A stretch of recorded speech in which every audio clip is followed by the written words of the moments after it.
So it's a subtle science. So, in the same way, what we are practicing, our spiritual science, it is subtle. We are practicing Krishna consciousness. It is a subtle science. We are still using the same thing. How do we change our consciousness? Through mantra. It's a subtle science. And this sounds, it sounds mystical. That's why people will not believe it. Just like my auntie, she is a chemist. So she's like a chemist is like it's science. They study chemistry. It's like a science, how to do this, how to do that. So she's like a scientific person. So then I told her that if you chant this mantra, it will change your consciousness. You will feel bliss. She said, oh, that is nonsense. That is rubbish. How can you just say some words and it will make you feel like a particular way? So they think it is just like a mental speculation. As Prabhupada says, in the Krishna Consciousness Happening album, 1966, Prabhupada says, it is not an artificial imposition of the mind. You've heard Prabhupada say. Prabhupada is speaking at Chaitanya. It is not an artificial imposition of the mind or an intellectual adjustment. The mantra is not that. We're not just making our intellect adjust or artificially imposing something on the mind. No, it is stemming from the soul. And that is the proof for us. We cannot prove it to anyone else. You can only prove it to yourself. You can only experiment on yourself. And of course we see the experiment working on others, but it's only us who experience it. We experience, practically. We chant the mantra and something takes place in the consciousness. It is scientific action. That's what Prabhupada calls the nectar of devotion, the science of no, it's on the cover. The science of Bhakti Yoga. Yeah, it's the science of Bhakti Yoga. Prabhupada said this will be the law book for 10,000 years. This nectar of devotion. It is scientific. The science of Bhakti Yoga. And in Shikshastika, Lord Chaitanya said it's scientific. Our process is scientific. The first verse of the Shikshastika, Lord Chaitanya said there are 7 results of chanting the holy name. It's a scientific project. If you chant properly, those 7 results will gradually unfold. What is the first one? Cheto, Dharpana, Marjana. Chitta. What is your chitta? Chitta means your consciousness. Dharpana. What is dharpana? A mirror. Marjana means? Cleansing. It is cleansing the mirror of the consciousness. A nice analogy. Nice analogy. Mirror means you look in the mirror, what will you see? Now you looked in the mirror this morning, everyone looked in the mirror, what did you see? You say, oh, I saw myself. You did not see yourself. If you saw yourself, probably you would faint. If you saw yourself. Like one time, Brahmananda Prabhu, one of Prabhupada's early disciples, he said, Prabhupada, I had a dream. In the dream, you were a golden youth. So Prabhupada said, if you saw my actual form, you would faint. We do not see the self. So you look in the morning, what do you see? You see your material form, which is covering your spiritual form. But when you chant, the dust will gradually cleanse. And when it cleanses, then one day you will see yourself. You'll get up in the morning and you'll look at yourself. And you'll actually see who you are. And who are you?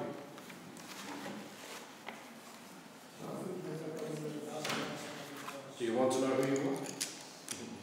Here's the point. Do we even have a desire to see ourselves? We're happy seeing this in the morning. We think, oh, this is who I am. I am a Mataji. I am a Prabhu. I put on tilak. Well, that's not who you are. That's Abbas. Abbas means the shadow. Okay, at least it's good now you're putting tilak on, you wear kanti mala, and you wear devotional, that's good. But that's not who you actually are. The original form is a spiritual form. So it is a science, it is a scientific project. Cheto, Darpana, Marjana, and then 6 more benedictions are given. So it's a science. So the Vedic science is subtle. It is based on mantra. Mantra changes consciousness. And if you chant mantra, your consciousness changes. If you don't chant mantra, then you have to rely on gross science to get changes. Just like these days. I saw some figures the other day in America. I can't remember what the figure was. 1 in 3 or 1 in 4 or 1 in 5. I'll say 1 in 5. We'll give like a smaller percentage. But 1 in 5 women in America get plastic surgery, facelift or something, some adjustment. So they want to change the form, but they do it in the gross way. Science. We change the form by mantra. You want a beautiful form? We'll give you a beautiful form, but you have to chant this mantra. You get the most beautiful form. You get a form which is Sat, Chit, and Ananda, Vigraha. You get a form full of eternality, knowledge, and bliss. That's better than this form. Rukmini said that, Queen Rukmini. She was fanning Krishna. It's in the 10th canto, the Krishna book. She was fanning Krishna. Krishna said, Krishna was being fanned by Rukmini, he said, why don't you go and marry Shishupal? And why don't you marry me? What's the advantage of marrying me? I wasn't the strongest of the kings. The more stronger king, Shishupal, Jarasandha, you could have married someone more powerful. Rukmini was so devastated, so hurt. And she says, why would I marry someone whose body is made of hair and muscle and fat and blood? Narrow mucus, all these things. Why would I marry that when I can marry someone whose form is Sat Chit Ananda? That's why the associates of Krishna are the greatest jnanis. They're the most learned personalities. Actually, the gopis, who are cowherd girls, they just live in a village, they make cow patties all day. Right? They're the greatest jnanis. Because they're attached to God in His spiritual form. That is the ultimate destination of jnana, of study. That you understand, this is what I should be attached to, spirit. The first verse of the Bhagavatam says, the Bhagavatam is meant to differentiate between that which is temporary and that which is eternal. The very first verse. That's why we study Bhagavatam. You know you're advancing when you can differentiate. You're not attached to that which is temporary, you're attached to that which is eternal. So Rukmini, she is the greatest jnani. The gopis, they are the greatest jnanis because they're attached to Krishna and nothing else. So by studying the Bhagavatam, this is the result. So we're seeing here in this pastime, Maharaj Prithu, he ruled the whole earth. Why did he rule the earth? Because he was powerful enough to do it. People want to rule the earth, but they cannot. They don't have the potency, they don't have the power to rule the earth. They cannot take charge of everything. And Arjuna did it with Prithu Maharaj, and then Arjuna on behalf of Yudhishthira. They did it with a bow. And the subtle science of mantra, the weapons were so powerful they could take over.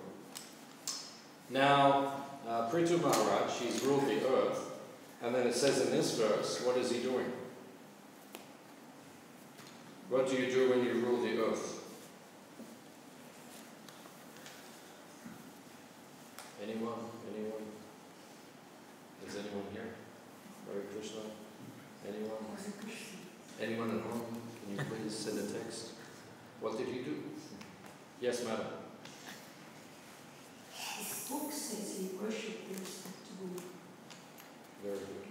Very good. That's what this verse says. He rules the earth. He's the most powerful person on the earth. And he's washing the feet of other people. Interesting point, isn't it? Can you imagine like that? So now, okay, look at the most powerful person on the earth now. Right? We could argue who it is and what it is, but I'll just, we'll just pull someone out who could be. You say Donald Trump. Okay. You say, okay, Donald Trump, most powerful person. The most powerful army on the earth is the American army. They have the most weaponry, the most militarily, the most powerful nation. Commander-in-chief of the most powerful nation. But how often will we see him bathing the feet of the other people? He'll show respect to the Korean leader and this one and that one, but will he come to this point? Holy people. Right? It says Brahmanas. This is Vedic culture. What is Vedic culture? The Kshatriya, the king, always gives respect to the saintly people. Right? Those who are saintly. He will always give respect to those who are saintly, to those who are spiritually focused. That is the nature of the Brahmana. The king will always give respect. That's also something which is lost in this day and age, in the Kali Yuga. Actually, the government should be sponsoring ISKCON. We should be government state-sponsored. We shouldn't have to worry about money. We have to go out and work hard. Just like all the Brahmacharis, Prabhu, all the Brahmacharis. They all just spent the weekend at the catering job, Golden Plains, made $30,000 for the temple. Worked very hard, great sacrifice. Setting the example. That's what Brahmachari Ashram is called. You set the example for the Grihasta community. Full surrender to Krishna. But actually, we shouldn't even have to do these things. Well, still we'll do it anyway, we'll just do it prasadam. But the state is meant to sponsor. The government should just be sponsoring ISKCON. Here, have as much money as you want. Run the temple. Here's $10,000 for Radha Vallabha. Here's $1 million for Radha Vallabha. Expanding. It should be state-sponsored. And Kali Yuga, these things are lost. Now, in some places in the world, the government tries to stop the spreading of Krishna consciousness. They actually, in many places, in Russia and China and different places, sometimes they even give us land and then they try to take the land back. In Moscow, we've been having, for years, we've been having problems. They gave land and they said, no, you cannot use the land. Even to this day in China, it can be dangerous. In the past, the government used to, in China, burn the Bhagavad Gitas when they found them. The devotees would print thousands of Bhagavad Gitas. The government would find them, set fire to everything. What do we call that? Naughty. Very naughty. It's demonic. That's not good. Actually it's evil. To burn the Bhagavad Gita. Evil. Imagine the reaction which is coming for the people who did like that. It's very, very simple. So, Prithu Maharaj, he understands, even though he is the emperor, even though he is the most powerful person, what does he do? He bathes the feet of holy people. He shows respect to the holy people. And then, in the purple, Prabhupada gives the example of Krishna himself. Who is Krishna? Right? According to this book, he is Swami Bhagavan. Itecham sakala pumsa. Krishna's to Bhagavan Swami. Krishna, what does Krishna mean? All attractive. all attractive. Krishna's tu. What does tu mean? Only you. Tu. Tu. In Sanskrit, what does tu mean? You. No, it means but. But. You know, sometimes when you speak in English, you say but. When someone says but, you say, okay, here we go. You can have whatever you want, but. Or everything is free, but. Like that. Or, you know, this word is very, you know, when but is there, it means something. So, but. Krishna, but, because in that chapter, chapter 3 of the first canto, they list all the incarnations. Not all of them, but many incarnations. Prabhupada pointed out there are so many incarnations you cannot mention them all. Krishna, there are so many incarnations, but Bhagavan Swayam, Swayam Bhagavan is Krishna himself. He is the original form. So Prabhupada says the original form of God, it's in the 10th canto, the pastime is there.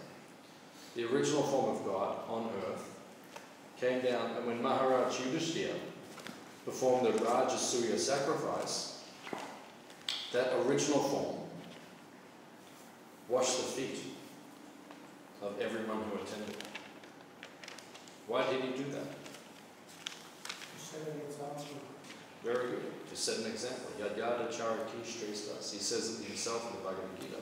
If I do it, other people will do it. Why does he do it? Because if he can do it, then we have no excuse. Would you bathe the feet of all the devotees here in the temple? Yes. Yes. Must. Yeah. Of course. No, must. Must. Very good. Must. Must.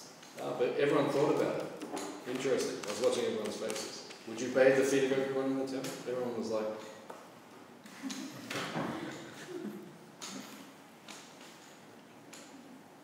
Most of them,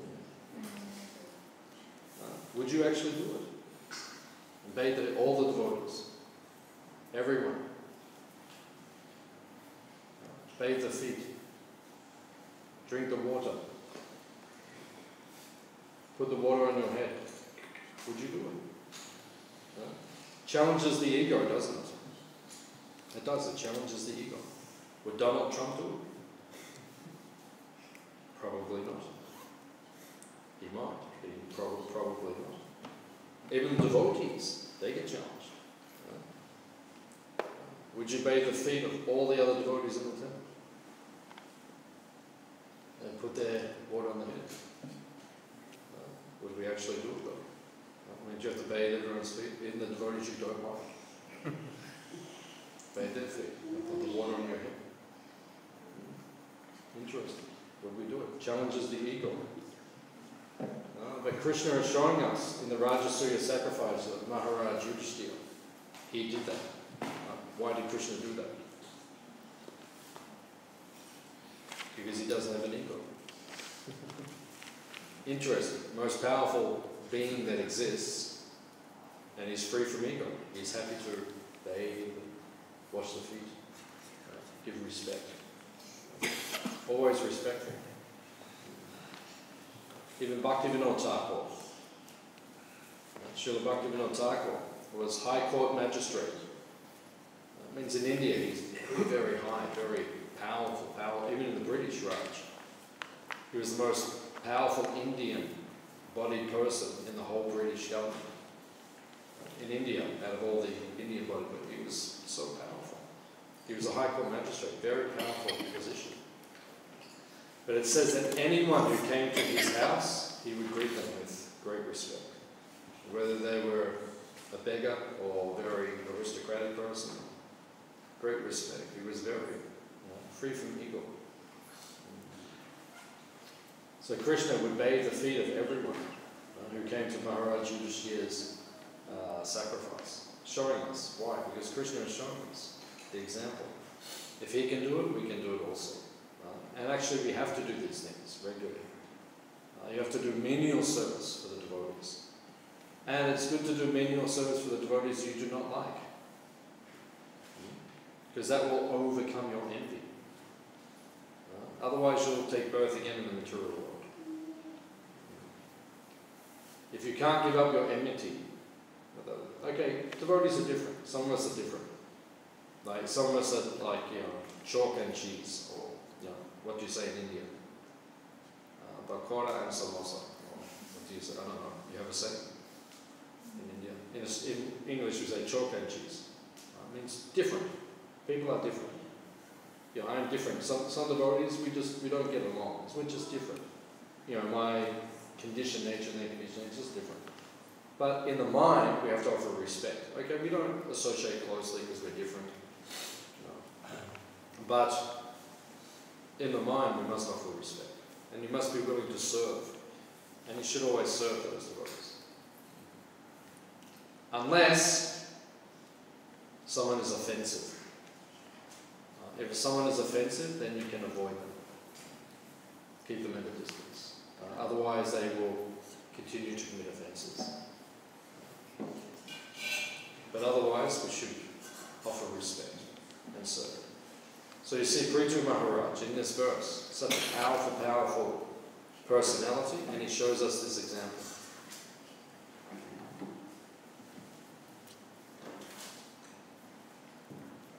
Any questions or comments for what we discussed? Yes, Mataji. Can you comment on the visitors being worshipped according to their respective positions? Is in the purport or the verse? In the verse. In the verse. First of all, worshipped all the respectable visitors according to their respective positions. Yeah. So it means according to Varna and Ashram. So if someone's in a higher Varna, like the Brahmanas, then the king would offer respect. He would bow down and so forth. With the Vaishyas and the Sudras, he would not bow. Just like we were reading last night, you have Krishna in chapter 73, I think it was. 73 last night? Yeah. The one after 72. Yeah, 73. So in 73 chapter, what does Krishna do? Liberates all the kings. In chapter 72, he kills his 10th canto. Krishna kills Jarasandha through Bhimasen. Bhima gets Jarasandha and kills him. And then he liberates all the kings because Jarasandha had captured how many kings?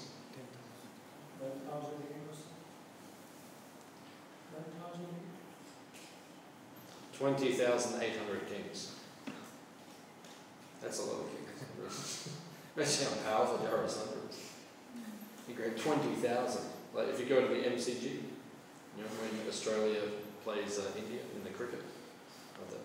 I know you don't go because you're all detached from everything else. But if you go there, there's 100,000 people.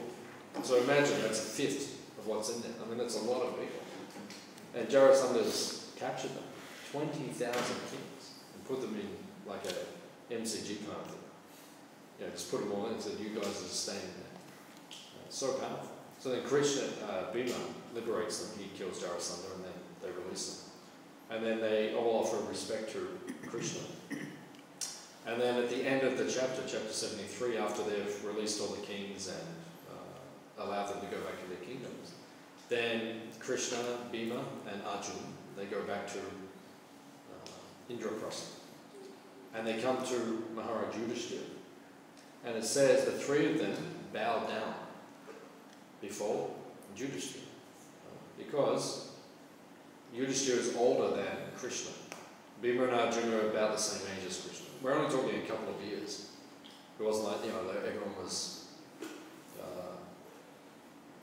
greatly different in age. But Krishna has shown culture. If someone's older, you have to offer respect. So according to their respective positions means according to Varna, according to Ashram, also according to age, according to spiritual advancement. There are 5 ways that we offer respect in Vedic culture. If someone's in a different Varna, like a higher Varna or a lower Varna, like a Kshatriya will offer respect to the Brahmana, but the Vaishya and Sudra offer respect to the Kshatriya. According to Ashram, We all offer respect to the sannyasis, because they're the highest in the ashram order. According to age, you might have been a devotee longer, but someone's an older person, then you offer respect. And then according to, what's the other one? There's 5. Yeah, that's the 5th one. There's another one there. Just trying to think what it is. It's not in my mind right now. There's another way that we offer respect. And then the 5th one, which is the overriding one, is spiritual advancement. And that's shown in the Bhagavatam itself. Who was the speaker of the Bhagavatam? Shukadev. Shukadev Goswami. Shukadev, he was 18 years old.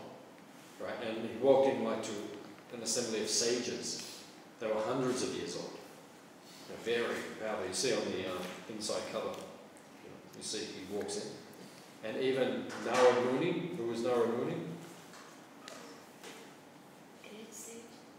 Very good, said yeah. And Vyasadeva was there. Who's Vyasadeva? His father. Right? I mean, you walk in, you don't speak in front of your father. He sat on the Vyasa-san in front of his father. And who was Narada? His father's guru. Vyasa's guru. You don't walk in and speak in front of your father's guru. But both of them sat there and they said, take the Vyasa-san. 18-year-old boy who walks in naked. If someone walks in naked, we don't say, oh, please sit down and give class. Right? We beat them. Or in Australia, you can't beat them. In Australia, they say, oh, excuse me, Prabhu, put a gumshoe on. But in Vedic culture, someone walks in naked, you hey,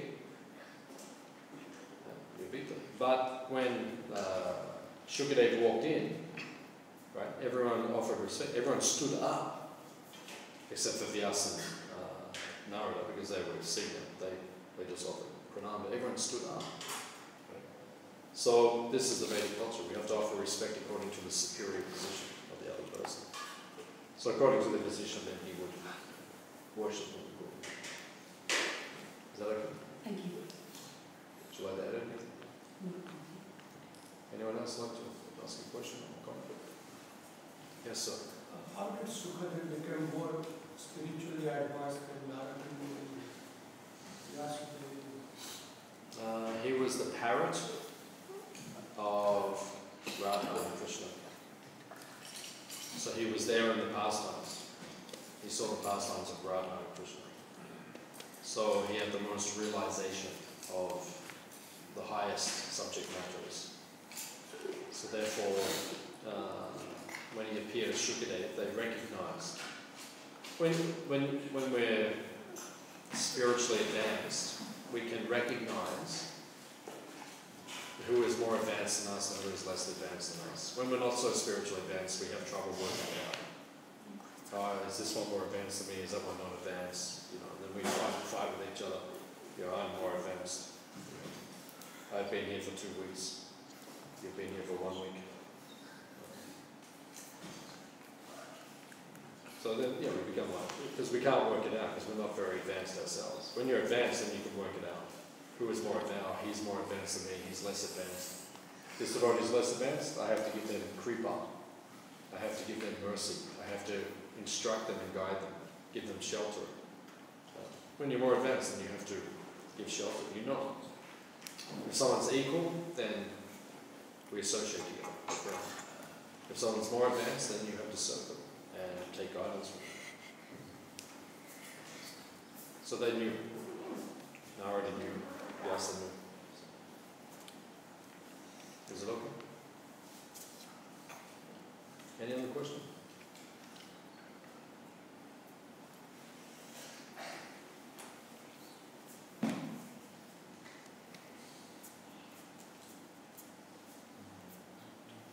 TK? Okay.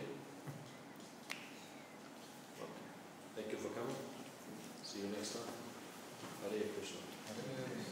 Please come again.